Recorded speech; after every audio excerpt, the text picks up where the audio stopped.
everyone! Today I'm going to show you how to make a paper snowflake with 6 points. This is a more realistic type of snowflake because it has 6 points rather than 8 or 4, which we typically tend to do when we start to fold these and do some sort of paper cutting. So this is the easiest method that I've found, so follow along with me. Okay, so here we have a regular piece of paper, usually they're rectangular. So what we're going to do is make this a square. And if you have a square piece of paper, please use a square piece of paper. But I've found that the square is going to make it a little bit easier for the 6-pointed snowflake. So we're going to take a corner and we're going to bring it right down to this edge of the paper. And we want a perfect point right on this edge. So we want to make sure we're lining that up as perfect as we can because we want to start with a nice perfect square. Now there are definitely other ways to fold, but this is one of the easiest ways that I've discovered on my own that makes the 6-point fold easier for kids. So now I've got to cut this extra off. So a real easy way to do that is just to take a marker and make your line right there and then go ahead and cut that.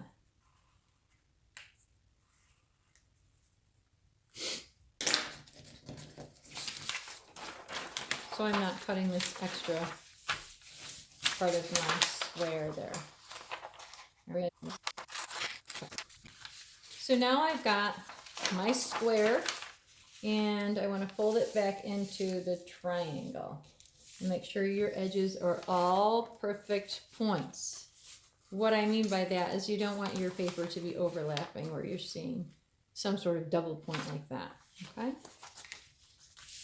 Now we have to find the center of this, and a real easy way to find the center is go from point to point. We're going to fold that, except we're not going to pull the entire fold. We're going to pick it up, point to point. Okay, and make sure you got that right at the edge and you got a perfect point. And just run your fingers down, just like that, and get a little crease right at the end. So I'm just kind of pinching a little crease right at the end, okay?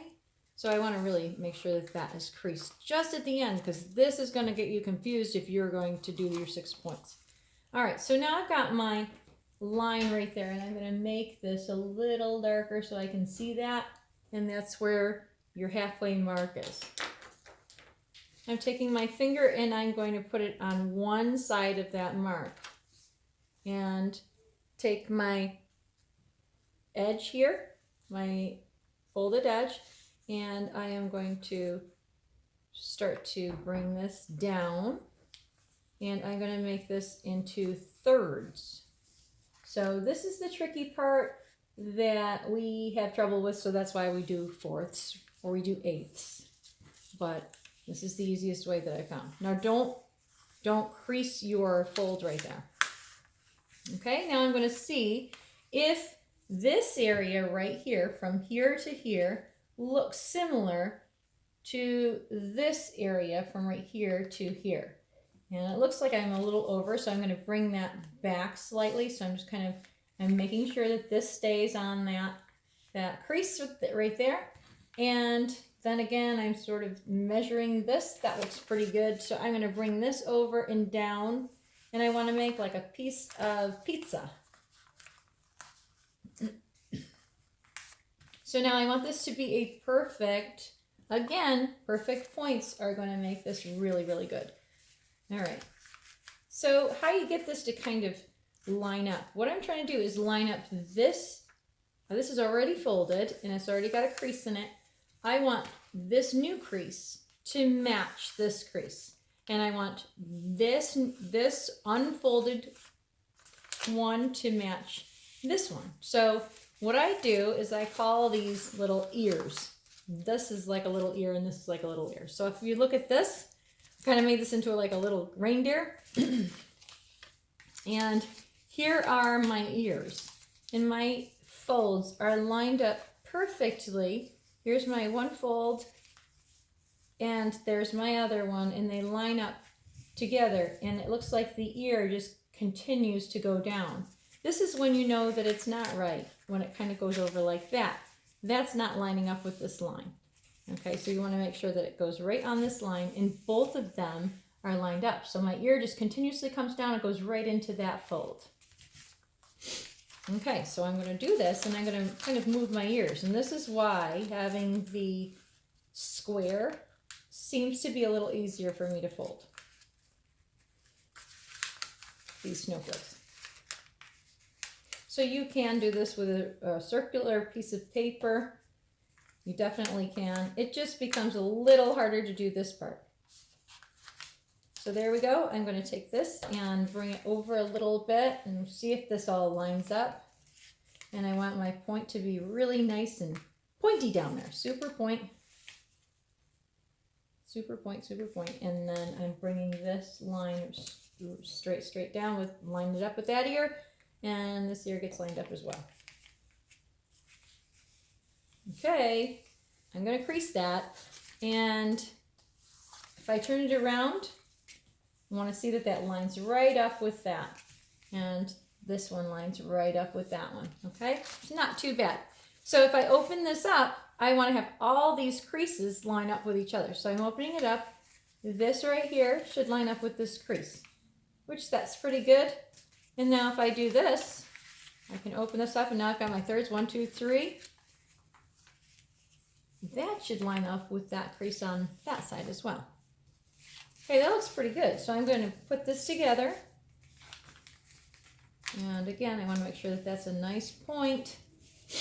And now I am going to cut the top of this right where the points of my ears start. So think about, again, here's your little reindeer. Here are the points of the ear where your ear actually starts. Now, if you flip it over on the back, this is what I have on the back. This point, this has to be cut off.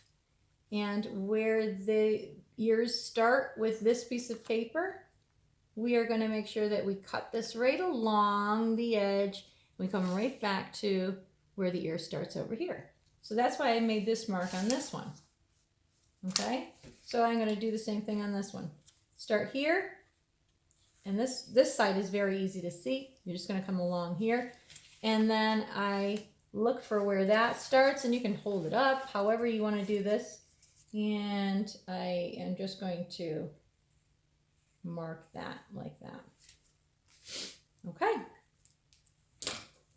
Cut this off.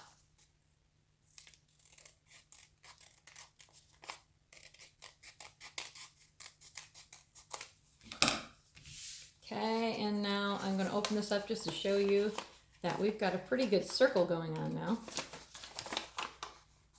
Okay, so now I've got 1, 2, 3, 4, 5, 6. That's exactly what I want. Fold it back together. Now, to make a dendrite snowflake, you're going to cut down into this area. That means the dendrites have arms, like this one. This is considered a dendrite snowflake because you have these arms that kind of come out, and that has the 6 points. But you can do any kind of snowflake with this, and you can be as intricate as you'd like with it, or you could be as minimal as you'd like with it. So if you wanted to, you could kind of draw a pattern. It's absolutely not necessary, and honestly, I don't like to draw a pattern, but I'm just showing you, like, if you wanted to do the dendrite, that's how it would go, something like this, not exactly. And remember, these are all folds, so this is only half of what your arm would look like. So I'm not following exactly, because I just don't like to do that.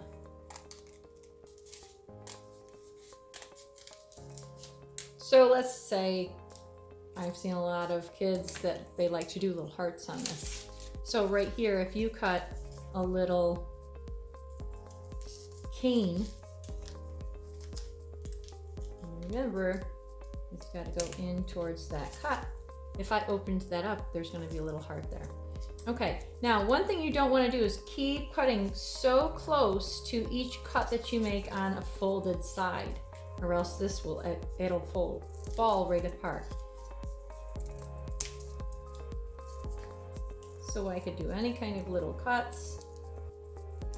And I could keep going, or I could just do something that's a little more minimalistic.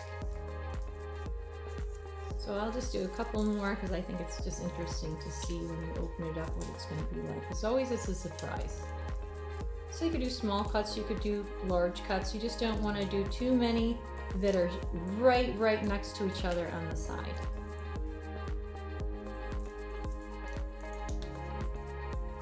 So since we're having a heart thing, I'm going to do another one over there. Okay, now I'm going to open it up. This is what I got to start.